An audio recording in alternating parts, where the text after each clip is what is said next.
Ito mga ka-2 wheels, palitan natin to. Ikakabit ako na magkabit.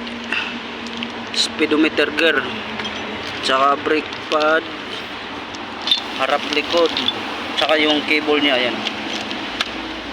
Okay, umpisa na natin. Wala nang intro. Pagpasensyahan nyo na mga ka-2 wheels itong video ko na to. Medyo malayo yung camera. Cellphone lang to mga ka-2 wheels. Wala kasing maghawak ng cellphone habang gumagawa ako, kaya nilagay ko lang yung cellphone ko sa tabi. Hindi maayos yung pagkakuha. Pagpasensyahan nyo na lang muna mga ka-2 wheels, dahil itong time na to ano yan, lunch time ko. Minadali ko lang yung paggawa. Dito rin kasi yung paggawa ko na yan, stock up pala yung preno ng motor ko, kaya ginawan ko ng paraan, nilagyan ko ng grasa at saka niliha ko muna may mga kalawang. Ganyan talaga pag yung motor, pag laging mabasa na ulan, ayan, magkaroon talagang kalawang. Yung caliper niya at saka yung piston. Ayan, panoorin nyo na lang mga ka-2 wheels kung paano ko ginawa. Pagpasensyahan nyo na yung video na to mga ka-2 wheels, dahil medyo hindi maayos, pero okay lang naman. Medyo maraming cut, dahil hindi, pinutol-putol ko na lang yung mga yung mga kumbaga walang kwenta na video, yung hindi maayos. Kaya ito, panoorin nyo na lang mga ka-2 wheels, baka sakali makatulong ako sa inyo, sa mga motor nyo, kung bakit nag-i-stock up yung mga preno ng XRM. Pagkakaalam ko hindi lang sa XRM to nangyari na mag-stock up yung preno, hindi nagugulong.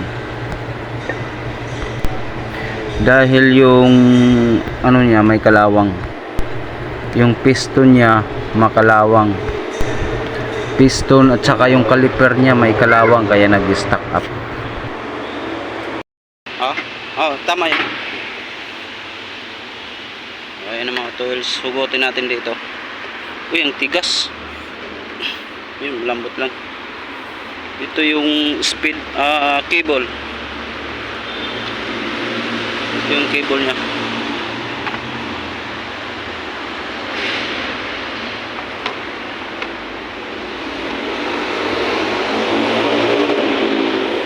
Kasi mga ka-2 wheels, mali yung nagkabit na mekaniko ng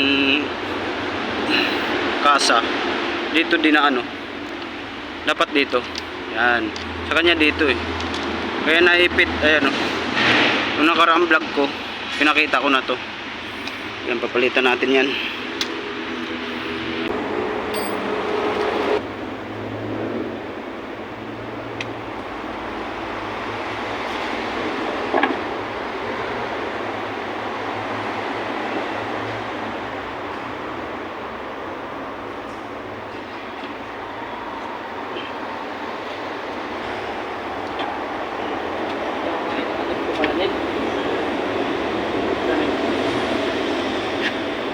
Ayan mga ka-2 wheels, yung niliha ko na yan yung caliper ng piston.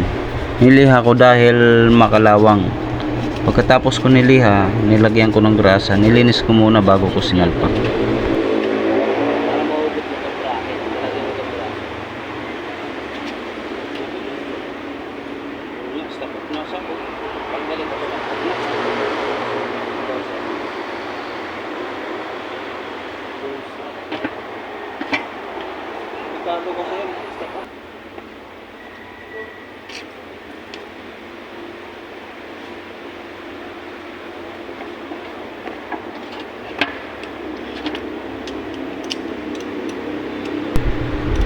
Yang tinanggal ko na yan, dalawang bracket ng preno mga ka-2 wheels. Kaya tinanggal ko dahil stock up din, manikip. Kaya sinikwat-sikwat ko yan, matigas. Nilinis ko, nilagyan ko ng oil, tapos grasa, tapos nilaro-laro ko para lumambot, nawala yung stock up nya.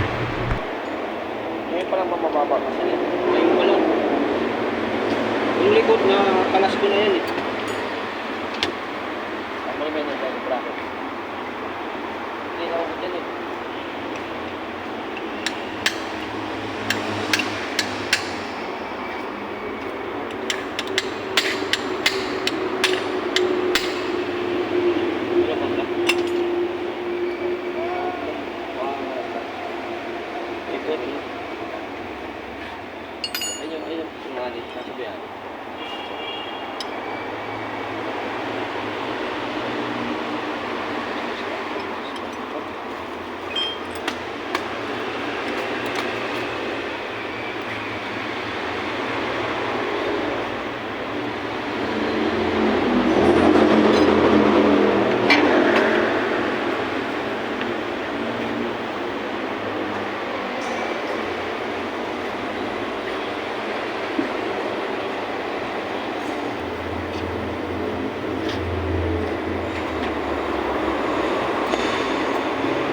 Kaya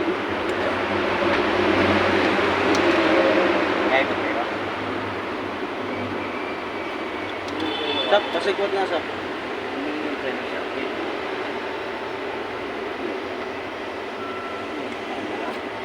Kanang lipat. 700 isa.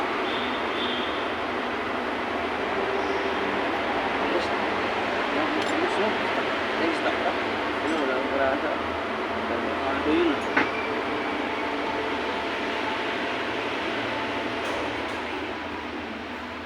Tarik ko.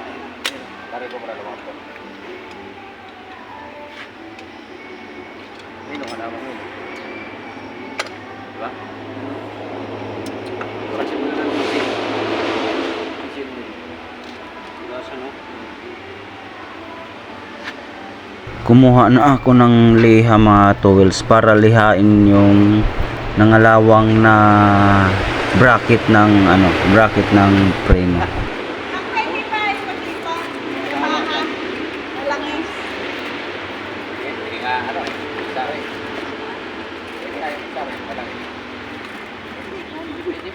Huwag ma'am, matumba ma'am.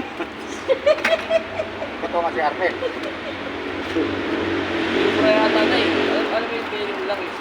Hindi, kasi para sa, sabi ko sa ko yan. O, sa Mio. Sa Mio mo lang ilagay. Magpunta ka na lang. Hindi ka atapay. Paano pa naman yan?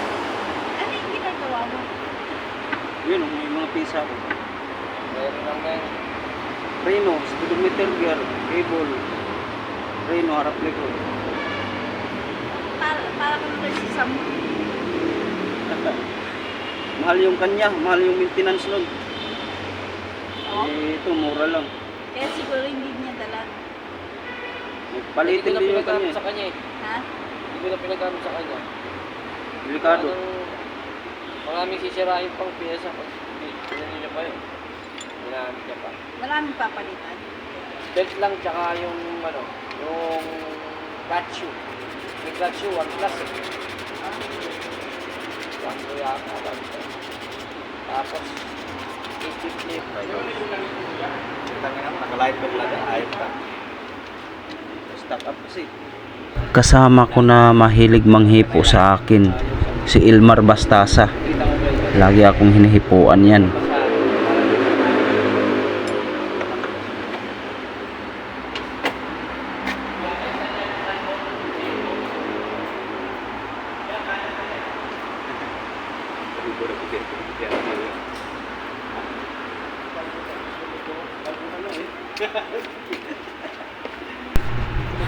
Yung time na yan, kumuha ako ng vice grip para ipitin ko yung nag-stack up na piston ng preno kasi matigas na.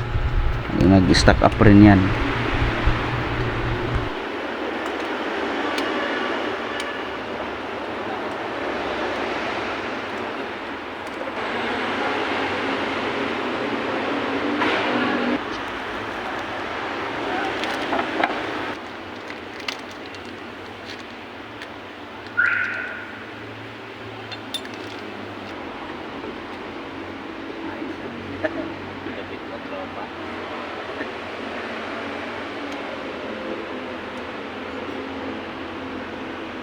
Kulang yan ang kwento. Saan mo ba pinapasok yun? Dito ito yung niya, caliper pin. Ayan ah. Dito yun eh. Tigas na ibalik. Bakit? Ayaw na mag-shoot. So ayan mga ka-tools, natapos ko na. Tapos ko na to ikabit. Pati brake pad, tsaka cable sa speedometer gear. Ay sa niya, mileage. Tapos yung likod naman, likod na brake pad. Siyempre, nagpapasalamat ako sa mga tumutulong na mga kasama ko, mga pogi. Ayan, si GC Pinpenya, tsaka si Saak Dagi. Shout out, Saak! Oh, makikita natin to sa YouTube. Okay. Ito nga pala mga tools, nilinis ko na rin yung air filter niya. Medyo palitin na rin. Mag-isang taon na to eh. Yan. isabay pagpalit ko nito, isabay ko na yung sprocket, isang seat. Okay, likod na naman tayo. Ito na mga towels. Palitan na natin yung genuine yung preno ko sa likod, brake pad. Ano pa to mga katowels, wala pa mag-isang taon mag-isang taon pa lang kaya ako papalitan dahil ano lang to, hindi genuine. Pag lagi ka nakababad sa preno, kung galing kang bundok, inakyat punto ng bundok, hindi na gumagana to. Mga alay na lang yung paa mo kakaapak sa foot brake. Pero ito dudulas na. Replacement lang kasi, kaya palitan natin ng genuine. So medyo makapal siya makapal siya. Okay, kalasan na natin. Tigas.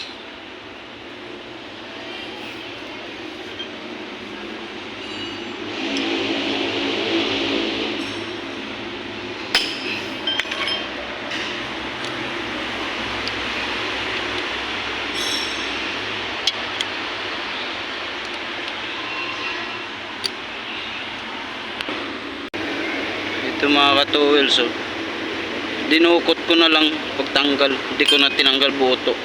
Hindi naman stock up kasi nung tinanggal ko to, nung pinalitan ko ng brake pads, nilagyan ko na to ng grasa magkabila. Makapal pa siya kaso mahina ang kapit, lalo na pag nabasa. Ano kasi ito, replacement lang. Kaya kasi kalawang. Yung sa akin, ito lang tanggalin, hindi na tanggalin ito ito lang tanggalin na yan. Iba-iba sa IDB. Iba-iba. Ito, ugutin mo yung gulong bago tanggal yan. Ginawa ko dati, hinugot ko yung gulong.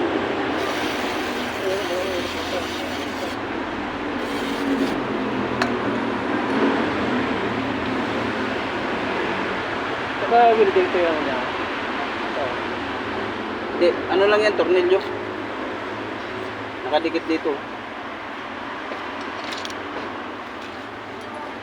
Sana yung grasa niya.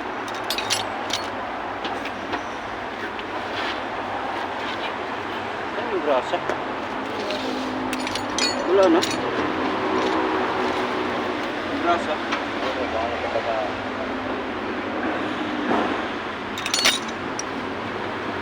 Oo, ano yata? May grasa. Ha? May grasa. Ano? Pwede na to.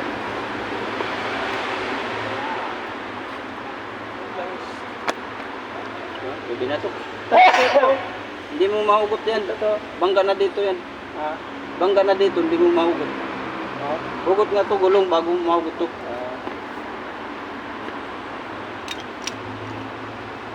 Yun yung pinaka-tornilyo niya Hindi pa tagalin yung ano mo. Kaya dinukot ko lang